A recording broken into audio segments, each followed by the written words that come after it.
So how can parents play a role in this?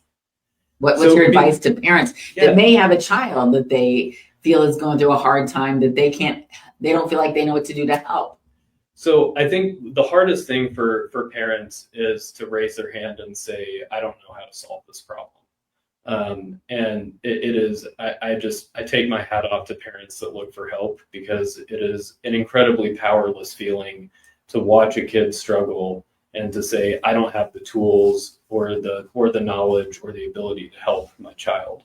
And so, it's always good to bring in another resource.